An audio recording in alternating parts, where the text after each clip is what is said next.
Welcome back, everybody, to AEW, the morning after Dynamite edition. I know we just went through Forbidden Door on Sunday, but we are also rolling into the Dynamite reviews. So I don't know how long this will be, how short it'll be, but we're just going to recap the night and give a few thoughts on that. The graphic on the right was largely the Twitter put out from AEW. They like to put out the promotional pictures, and so that's kind of what they were highlighting the most during the night.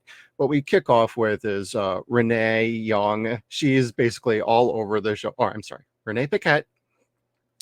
She is largely throughout the show. She's doing a lot of interviews on this particular edition. I think that's really cool. But she kicks it off with Daniel Garcia and MJF. And it seems like they're definitely working towards something going down this week. But question is, you don't really know what's kind of going on, especially with the Daniel Garcia push that he's been getting lately. So it's a good kickoff. Good initial promo. It doesn't last too long, and then we just slide right into Bryan Danielson versus Pac in the Owen Cup match, and this was a pretty good match. Ultimately, Danielson, one of the coolest moments is he transitioned out of the brutalizer and he was able to score the match with a pin over Pac in a very good match. I feel like they might have been better suited for a paper style match where they could have had about 10 more minutes, but overall, very good match. And they talk about how it's been years since they last wrestled a singles match. I think that dates back to like 2007. This was a very good match. I would like a little more time. I'd actually like to see these two in a feud. I think that would be pretty rad. And then we slide on into a Willow promo where she talks about basically Statlander and what's going on with the tournament for the Owens tournament here. And I like to see that they're focusing on more women's storylines on the show. It's really broadcasting and showing that they are very serious about this division now. And it's largely been kind of on and off again throughout the years with division in AEW. But they've had some stars, and now now it feels like we're really getting going with the women's division, and I like to see the fingerprints of the women's division throughout the show. So I'm appreciating that a lot. And then we had yet another promo with Mark Briscoe, and I like how he's like, I'm volunteering for Team Blood and Guts, for Team AEW at Blood and Guts. So he's the first one announced. Now, I thought like Swerve was part of this storyline, and he had to then go and find people to do Blood and Guts against the Elite. So they didn't show that on the graphics. I'm not sure if we're following through with that, or if that was something that's going to be left dangling, or if we're doing something else with Swerve. Swerve was not on this show like at all. Much deserved. He had a great match on Sunday against Will Ospreay. So not sure what we're doing with Swerve next. Hopefully either on Collision or next week on Dynamite, we will get Swerve back onto the show and we'll see what we're doing going towards All In. And after that fun match fun promo with Mark Briscoe, we slide on into Toni Storm having a backstage interview with Mariah May. And this had some serious audio issues, at least on the feed that I was watching. It was really hard to understand what the hell they were even saying. So I do feel their quality. I don't know if this happened on anybody else's broadcast, but I'm watching off of Triller with Fight TV, so I'm getting the international version. But there's a lot of like crowd noise going on in this promo. It was really hard to hear what was going on. I didn't really like that. That should have been fixed, especially if this was pre-taped. But if this was live, I mean, maybe something was going on, but somebody should have figured this out pretty quick. It went over the whole promo. Didn't really like that. Couldn't really understand what the hell they were talking about in the promo. But I mean, clearly we're moving forward with the storyline between Tony and Mariah. I guess just gonna have to wait and see how it develops. After that, we had Britt Baker come out for her return promo, and she had a great promo. Actually, it tugged at the feels, unlike Serena Deeb's promo when she came out and talked about her medical history and problems. Where the crowd just wasn't buying into it. And Serena didn't feel like she was really like wanting to talk about that, but she had to. At least with Britt, there was confidence there. This is what's going on, but now we're moving forward from this point. And unfortunately, Mercedes Monet then showed up and interrupted, and she wanted to have her bash. So it was kind of a double promo tie-in where Mercedes interrupted her. They had a good back and forth, and I really appreciated like this whole sequence. It was such a good promo between the two, and I liked how Mercedes was kind of like was paying attention to the "shut the fuck up" chants, and Britt's gonna fuck. I mean, I literally wrote down during this promo like Britt is gonna fuck you up. So it was really enjoyable to see the promo going on, and they had a good battle. I'm looking forward to more between the two and the nice jabs and roasting of each other. Like, I don't need a CEO to be piped into my entrance music to get people to chant. Such a good moment, such a good promo. And this is just a tease of things to come. Hopefully, at All In, we now get that awesome between the two. I think we're going to have a pretty good match. Hopefully, Sasha's feeling a little more comfortable along that. And flipping my little notepad here. And then we have a backstage segment between Will Ospreay with Kyle Fletcher and Don Callis. And largely this leaves open like what is going on with the Callis family. Will basically says, I appreciate you, everything you've ever done for me. I love you, but I feel like I need to break away now and leave the family. Don has this little, okay, I guess I'll let you out, but I'm going to ask a favor at some point. I feel like what we're doing family is they're given this the Kenny Omega storyline that they were never able to actually finish from a while ago. And so Will's going to take that slot. So whatever we're doing with the Callis family going forward is going to now be involving Will along that same story. Clearly, they're going to make some changes and do some alterations, whatever. They're going to make this storyline work for Will. Ultimately, this is going to benefit him because it's going to put him more firmly on the babyface side, which by the end of the show, you see Will is absolutely a babyface, and they're setting him up to be a top babyface in the future going forward. I really do appreciate that.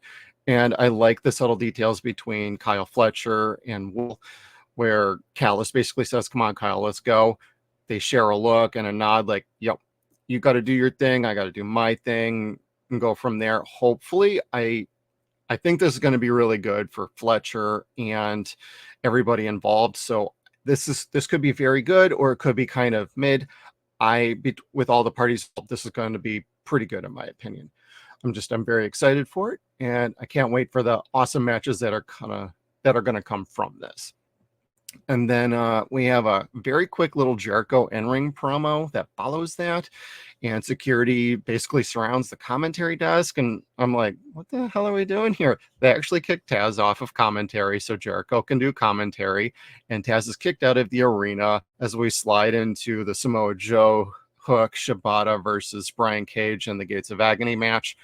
And so Jericho's doing his usual stick on commentary, and it's a really good match, and I really like the post beat down by the Learning Tree. They actually showed a little more aggressiveness and nastiness out of them. So I like now that we're moving instead of Big Bill and Brian Keith just being these goofballs that can be badasses. Now it's more we're badasses because you've now disrespected Jericho too much. So I enjoyed the match. I would have liked a little bit more out of the 6-man between everybody, but Samoa Joe and everybody they had a really good showing in this match. So it showcased everybody. I think the match could have used a few more minutes though. Like if you're building up that 6-man tag division, you maybe start giving them a little more time for showcasing, but I know you got to keep a show moving. It's only 2 hours long. And then we get to the next match, Jeff Jarrett is the wild card, which proves to be Hangman Adam Page, which a lot of people successfully predicted that was going to be happening. And so that ended up being a really good bloody match. Hangman is definitely back as a heel. He got an initial pop, but ultimately he's still a bad dude. And I think that's fine. I don't know if you want to go full heel with him or if he's just going to be like a badass tweener, kind of like he'll float with wherever his anger takes him sort of deal. Like, don't piss this man off because bad shit's going to happen.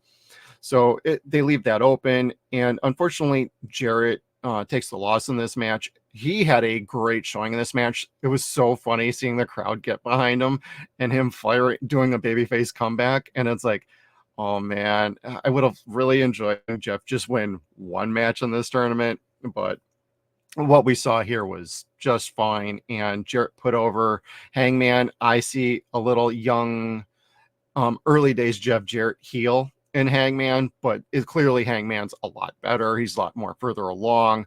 And I think working a match with Jeff is really good for him on a bunch of different levels. There's things he can learn, some subtlety, some subtle, you know, things here and there, and just a little more psychology. Hangman's already great. Working with a man like Jeff Jarrett, hey, you could check it off the wish list. You always wanted to wrestle Jeff. Here you go. And, you know, there's no better guy to get in the ring with than Jeff. He's been wrestling for freaking years. So really good match. And nice to see Jeff get some cheers. He took the loss. After that, we get a little backstage promo with Hook getting a fireball from Jericho, which, okay. He was just getting medical attended, and then he gets thrown a fireball. So is the Wizard back? I have no idea. Seems kind of random at that point. But just a beatdown would have been fine. The fireball just seemed a bit unnecessary, in my opinion. And then we have yet another backstage. This seems to be a lot of backstage promos going on, but, you know, we're furthering a bunch of storylines as we head into All In and All Out. And Hangman backstage has a promo with Matthew and Nicholas Jackson in their God-given names. And this is a pretty good promo where they basically say, hey, we need a fifth for blood and guts. And Hangman basically just starts screaming, I'm not your puppet anymore. I'm not your boy. And he basically threatens, like, stop screwing with me. I ain't here to play games no more. And he just walks off. Doesn't mean he's not going to do the match. Just means he's going to do this on his terms and his rules. And there is no other. He's not really affiliated with these guys anymore. But there might be a little, okay, I'll help you out if Swerve is in this match. He might have those kind of blurs on because we are far from done with that feud. But that was really cool. Really enjoyed that. Then we get to Daniel Garcia versus the International Championship. Amazing match for both. I think this did wonders for Daniel, even in his loss. Hidden Blade took out Will because Daniel didn't want to use the Dynamite Diamond ring. It's unfortunate, but he gave the ring back to Max, didn't want to do it, turned around into the Hidden Blade, and then 1, 2, 3.